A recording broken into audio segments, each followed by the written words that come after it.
magandang hapon pong muli mga ma'am sir. Dito tayo sa Paniki Tarlac. Ito, ginagawa ng bypass. Tumbok nito papuntang Tiplex exit Anao. Ito. Pero itong diretso na to, labas po yan sa Provincial Road. May papuntang diretsong pa Manila. Ito naman kanan, labas din po ng ng Mongkada, ganyan, Paniki, tapos Anao. Ito naman di pa tapos, diretso yan, pero naumpisan na po siya. So bypass to, along bypass road tayo mga ma'am sir.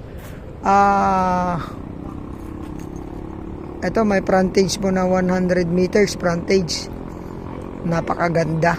Atin dito sa likod ng mga mangga, tapos punta na lang po ako mamaya sa harap, makita po yung frontage niya. Malapit ng Maani. Nakabakod na rin po ito sa kabila. Nabili na. Ayan, malalaki na rin po itong mangga.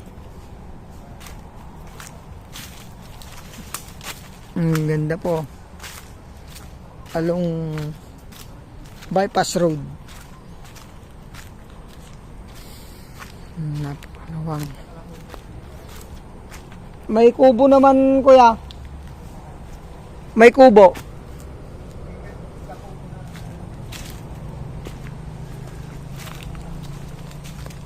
May kubo siya.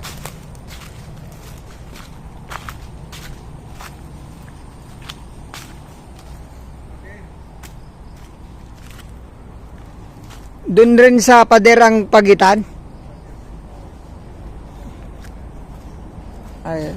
So 100 frontage, so parang 100 din yung kanyang 200 po yung kanyang length. Hanggang dun po yung property natin sa mga kabahayan.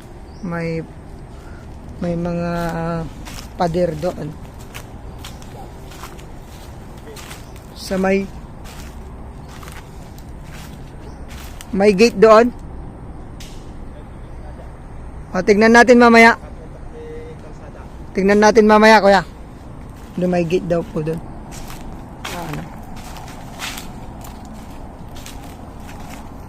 May kubo si tatay. Ang caretaker. So, ang mangga pala nito, 70 pieces na mangga. Lahat po namumunga. Tignan nyo naman po yung space ng mangga nila. Space nila almost 20 meters, 25 yung iba. Pahaba. Paniki Tarlac. Lapit po ng bypass Anao. Tapos may nakadikit sa Provincial Road. Tingnan natin kung may daan dito. Mukhang wala naman ata.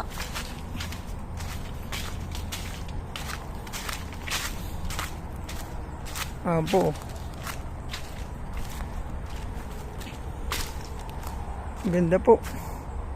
Medyo matatanda na rin lang tong mga mangga. Pero dami daw pong namumunga to.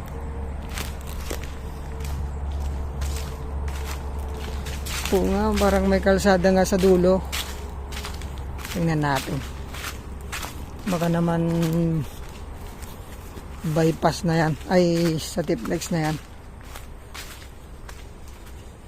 Silip ko po yun sa dulo sa inyo. Linis po sa loob.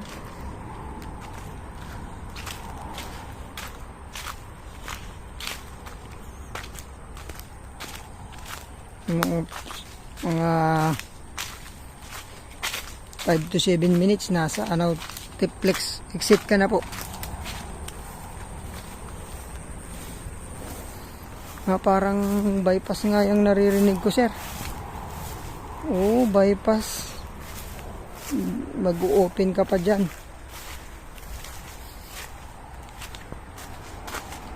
Oo nga, dulo nito bypass. Bypass Tiplex, mga ma'am sir. So, hindi pwedeng magbukas. Kasi dyan na yung bakod ng ano, Tiplex. Yung naririnig po ng mga ano, sasakyan po yun mga yun. Oh, yun. Ayan, hindi siya naka back to back road. Dikit siya ng Tiplex. So pwede siyang bumili ng right of way ng mag-open sa Tiplex. Nakabakod po yan. Punta tayo dun sa may left side. Sir, para makita rin natin yung boundary doon. Ayun po, dito tayo sa gitna ng property. May mga bahay po dyan na kapitabi natin.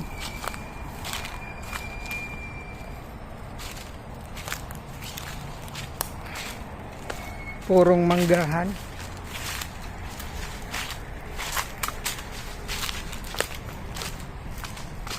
Ano, nakabakod na po ito.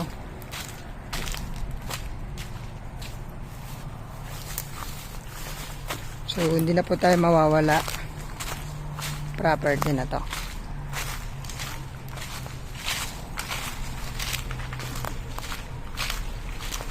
Tignan na lang po natin yung ano, gate.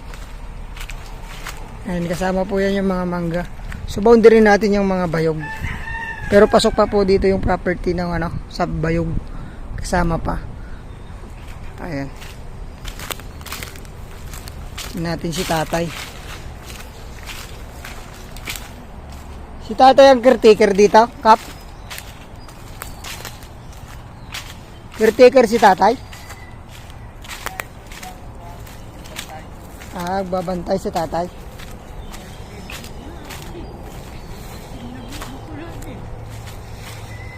Ayan. Tingnan natin yung gate, Kap. Tatay! Nandito yung gate niya. Ayun, may power line din si tatay pala, oh. Nakakabit kaya yan? Hindi mo nagsabsabong di kadwatat na eh.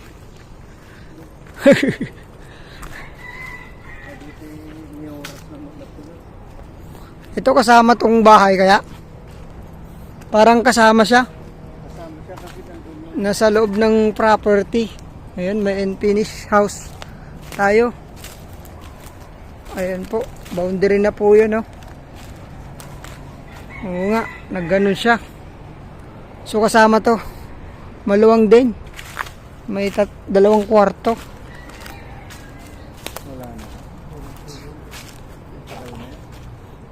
Oo, sayang no. May mga chiko din po. Ito plat na plat, wala kang tatabunan. Pwede siyang pang ano, gawing warehouse po ito. Maganda.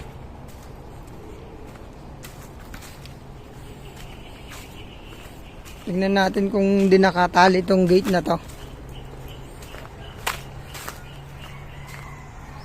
Oh.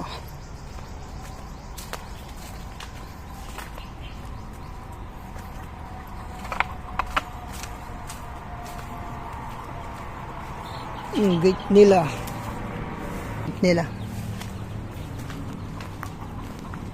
Lumalagpas yung bungaw.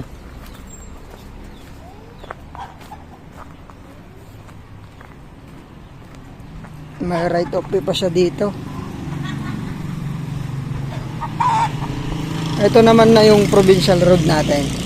Ito. Provincial road. Papuntang Anao po ito. Papuntang Ramos naman to. Ramos. Ito naman po yung property na. Kasi ito. Nakadikit na siya mismo dito sa ginagawa pong bypass road. So galing tayo doon. Ito na yung umpisa ng lupa natin.